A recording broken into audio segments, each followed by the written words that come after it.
नैनिल्स art of teaching या चॅनलवरती आपल्या सर्वांचं स्वागत आहे. विद्यार्थी मित्रांनो, TRTI पोलीस भरती आणि सैन्य भरती या संदर्भात जे VC अप्लाय हे चाललेलं आहे, DV चाललेलं आहे, म्हणजे डॉक्युमेंट व्हेरिफिकेशन चालू आहे. 19 तारखेपासून 25 तारखेपर्यंत त्याची तारीख आहे डॉक्युमेंट व्हेरिफिकेशन करण्यासाठी. या संदर्भात विद्यार्थ्यांचं व्हॅलिडिटी म्हणजे जात वैधता प्रमाणपत्र अनिवार्य केलेलं आहे आणि उत्पन्नाचा दाखला 3 वर्षाचा हे सुद्धा अनिवार्य केलेला आहे. या संदर्भात विद्यार्थी संपूर्ण गोंधळात पडलेले होते. 12 तारखेला जे आपले माननीय आयुक्त साहेब आहेत राजेंद्र भारुड सर यांनी एक परिपत्रक काढलं आणि त्या परिपत्रकामध्ये संपूर्ण ज्या काही जात पडताळणी समित्या आहेत या महाराष्ट्रातील जात पडताळणी समित्यांना एक पत्र पाठवलं आणि संपूर्ण त्या पत्रामध्ये जेवढे काही विद्यार्थ्यांचं सिलेक्शन झालेलं आहे, निवड झालेलं आहे, या संपूर्ण विद्यार्थ्यांकरिता जात वैधता प्रमाणपत्राचं शिफारस पत्र देऊन ते त्यांच्या ज्या काही प्रकरण असणार आहेत जात वैधता प्रमाणपत्राचे ते निकाली काढण्यात यावं असं त्यांनी त्या ठिकाणी नमूद केलेलं आहे. तरी सुद्धा विद्यार्थ्यांपर्यंत या बाबी पोहोचलेल्या नाहीत. सोबतच इन्स्टिट्यूट म्हणजे संस्था चालक जे आहेत त्यांना सुद्धा या बाबी माहीत नाही. विद्यार्थी या इन्स्टिट्यूटला ज्या वेळेला कागदपत्र पडताळणीकरिता जात होते किंवा जात आहेत त्यात व्हॅलिडिटी ही मेंडेटरी केली असल्यामुळे विद्यार्थ्यांना परत यावं लागत आहे आणि विद्यार्थ्यांना त्याच्यामुळे त्रास होतो आहे. त्यावर एक काल राजेंद्र भारुड सर जे आहेत आपले आयुक्त TRTIचे त्यांनी एक VC ठेवली म्हणजे व्हिडिओ कॉन्फरन्सिंग ठेवली. त्या व्हिडिओ कॉन्फरन्सिंग मध्ये जे संस्था चालक आहेत त्या संपूर्ण संस्था चालकांची महाराष्ट्रातील जे काही संस्था चालक आहे यांची VC बोलवली आणि VC मध्ये सर्वांना सूचना देण्यात आलेल्या. त्या सूचना काय आहेत ह्या आपण संपूर्ण सूचना आपण या व्हिडिओच्या माध्यमातून बघणार आहोत. तत्पूर्वी आपण जर माझ्या या चॅनलला आपण पहिल्यांदा बघत असाल तर अशाच अपडेट करिता माझ्या चॅनलला सबस्क्राईब करा जेणेकरून आपल्याला आपल्या चॅनलवरती अपडेट माहिती मिळत राहील. अपडेट माहितीच मिळत नाही तर जबाबदारी सुद्धा आणि मार्गदर्शन सुद्धा आपल्या चॅनलला करता येईल. याकरिता आपण सबस्क्राईब करा आणि हा जो व्हिडिओ आहे हा संपूर्ण पहा.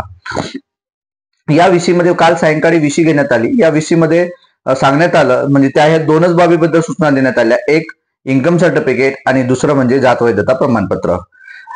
तर इन्कम संदर्भात सरांनी सांगितलं की आपल्याला जे 3 वर्षाचं इन्कम आहे ते मेंडेटरीच असणार आहे, अनिवार्यच असणार आहे. त्याकरिता विद्यार्थ्यांना आपण 25 तारीख दिलेली आहे, 25 तारखेची 30 तारीख आपण वाढवून देता येईल, परंतु 3 वर्षाचंच इन्कम सर्टिफिकेट असणं गरजेचं आहे. मग जे विद्यार्थी तुमच्याकडे येत आहे त्या विद्यार्थ्यांना 1 वर्षाचं जरी इन्कम असेल, लक्षात घ्यायचं विद्यार्थ्यांनी 1 वर्षाचा जरी इन्कम असेल तरी तात्पुरत्या स्वरूपात तुम्हाला त्याच्यावर प्रवेश मिळणार आहे. इन्कमच्या संदर्भात सांगतोय, 3 वर्षाचा नाही आहे, 1 वर्षाचं इन्कम जरी असेल तरी तुम्हाला घेतलं जाणार आहे. म्हणजे तुमच्याकडे जर 23-24चं नसेल, 22-23चं जरी असेल, मागच्या वर्षाचं जर असेल तरी तुम्हाला घेतलं जाणार आहे. हे लक्षात घ्यायचं आहे. म्हणजे इन्कमचा विषय कट केलेला आहे सरांनी त्या ठिकाणी, म्हणजे 1 वर्षाचा सुद्धा इन्कम त्या ठिकाणी घेणार आहात. पण नंतर तुम्हाला ते इन्कम सबमिट करायचं आहे एवढं नक्की. नंतर जात वैधता प्रमाणपत्राच्या संदर्भात सर बोलले की जात वैधता प्रमाणपत्र हे जे काही इतर ज्या संस्था आहेत, काही बोगस विद्यार्थी जात वैधता प्रमाणपत्र नसताना कास्ट सर्टिफिकेटही बोगस असताना सुद्धा याचा लाभ घेत आहेत. याकरिता काही संघटना आहेत, काही संस्था आहेत यांनी याचा विरोध म्हणून आणि विद्यार्थ्यात यात म्हणजे जे आदिवासी विद्यार्थी आहेत त्यांना दूर म्हणजे वंचित न ठेवता जे ओरिजिनल आदिवासी विद्यार्थी आहेत त्यांना लाभ मिळावा याकरिता जात वैधता प्रमाणपत्र जर आपण अनिवार्य केलं तर त्याच विद्यार्थ्यांना याचा लाभ मिळू शकतं. म्हणून सरांनी या संघटनांच्या वतीनं त्यांनी सांगितलं की नाही, आपण ज्या विद्यार्थ्यांचं या ठिकाणी सिलेक्शन झालेलं आहे, निवड झालेली आहे, त्या विद्यार्थ्यांना शिफारस पत्र जर दिलं तर त्या माध्यमातून विद्यार्थी कोण खरे विद्यार्थी आहेत, कोण खरे आदिवासी आहेत आणि कोण बोगस आहे या माध्यमातून त्या विद्यार्थ्यांचा नुकसान सुद्धा होणार नाही. जे कोणी ओरिजिनल आहेत त्यांचं आणि वंचित त्यापासून विद्यार्थी वंचित राहणार नाही आणि जे बोगस आहेत ते बाहेर केले जाणार. यासाठी हे जे काही बाब आहे हे संपूर्ण बाब जे काही संस्था चालक आहे त्या संस्था चालकाला सरांच्या माध्यमातून सांगण्यात आलेलं आहे.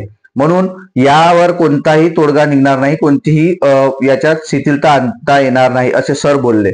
त्यामुळे याच्या नंतरची प्रोसिजर काय असणार आहे, मग ज्या विद्यार्थ्याकडे व्हॅलिडिटी नाही आहे त्या विद्यार्थ्यांसाठी जे काही तुम्हाला ईमेलवरती अलॉटमेंट लेटर आलेलं आहे त्या अलॉटमेंट लेटर सुद्धा तुमचं आपलं काय म्हणतात त्याला कव्हरिंग लेटर म्हणून पकडल्या जाणार आहे आणि एक परिपत्रक सुद्धा संस्थेकडून तुम्हाला देण्यात येणार आहे, कव्हरिंग लेटर देण्यात येणार आहे. तत्पूर्वी तुम्हाला माझे या संस्थेमध्ये निवड झालेली आहे त्या आदेशावरती तुम्हाला कोणत्याही प्रकारचं त्या ठिकाणी प्रवेश दिला जाणार नाही. ज्यांच्याकडे व्हॅलिडिटी नाही त्यांच्याकडे सांगतोय, मग त्यांचा प्रवेश रद्द होणार आहे का? मग त्यांना जे अलॉटमेंट झालं म्हणजे त्यांना याच्यानंतर कधीच त्या ठिकाणी प्रवेश दिला जाणार नाही का, ज्यांच्याकडे व्हॅलिडिटी नाही? हे लक्षात घ्यायचं आहे. कव्हरिंग लेटरच्या माध्यमातून तुम्हाला त्या ठिकाणी प्रवेश दिला जाणार आहे. नंतर 10 दिवसांनी किंवा 5 दिवसांनी तुम्ही जे डॉक्युमेंट दिल्यानंतर, तुम्ही ऑनलाईन प्रोसेस केल्यानंतर ज्या वेळेला तुम्ही जात वैधता प्रमाणपत्राच्या समिती समोर जाणार त्यावेळेस तुम्हाला एक पोचपावती दिली जाते. मग पोचपावती जी दिली जाते ती पोचपावती पुन्हा तुम्हाला त्या संस्थेला देऊन अपलोड करायची आहे आणि त्यावर तुमचा जो काही प्रवेश आहे तो प्रवेश निश्चित केला जाईल आणि तुम्ही 6 महिन्यासाठी त्या ठिकाणी प्रशिक्षणासाठी असणार आहात. ही जी प्रोसिजर आहे, ही प्रोसिजर जेव्हापर्यंत तुम्ही त्या इन्स्टिट्यूटला जाणार नाहीत किंवा माझ्यासारखे हे जे व्हिडिओ बनवलेले आहे, हे व्हिडिओ जेव्हापर्यंत तुम्ही बघणार नाहीत तेव्हापर्यंत तुमच्या डोक्यातलं जे भूत आहे विद्यार्थी मित्रांनो तो निघणार नाही. म्हणून हे लक्षात घ्यायचं आहे आपल्याला की जात वैधता प्रमाणपत्रा संदर्भात जे आयुक्त साहेबांनी ज्या गोष्टी सांगितल्या तेच तुम्हाला संस्था चालक सुद्धा सांगणार आहेत आजपासून. आणि हा जो बदल आहे, हा नवीन सूचना जो आहे ह्या सर्वांसाठी लागू असणार आहे. यात कोणताही विद्यार्थी सुटता कामा नये. याचा उद्देश पण चांगला आहे की बोगस जे विद्यार्थी आहेत त्यांना मात्र त्यांचा लाभ मिळता कामा नये, यासाठीचा हा व्हॅलिडिटीचा आटापीठ आहे. परंतु या ज्या गोष्टी ऑनलाईन संदर्भात जेव्हा होत्या, ज्या वेळेला प्रवेशाचं होतं, ज्या वेळेला ऍड आलेली होती, या संदर्भात मात्र संस्था यामध्ये शासनाने किंवा TRTने कोणत्याही प्रमाणे म्हणजे यासारखा नियम किंवा अट दिलेली नव्हती की व्हॅलिडिटी अनिवार्य असणार आहे किंवा पाहिजेच.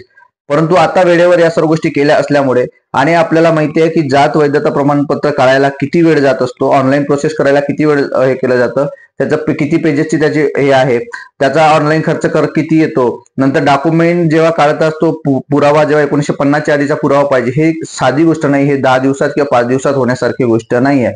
त्यामुळे सरांनाही या गोष्टी समजून घेणं गरजेच्या होत्या. परंतु विद्यार्थ्यांना आता या माध्यमातून व्हॅलिडिटी सुद्धा, नोकरी तुम्ही लागणार आहात, पोलीस बनणार आहात तर व्हॅलिडिटी लागणारच आहे.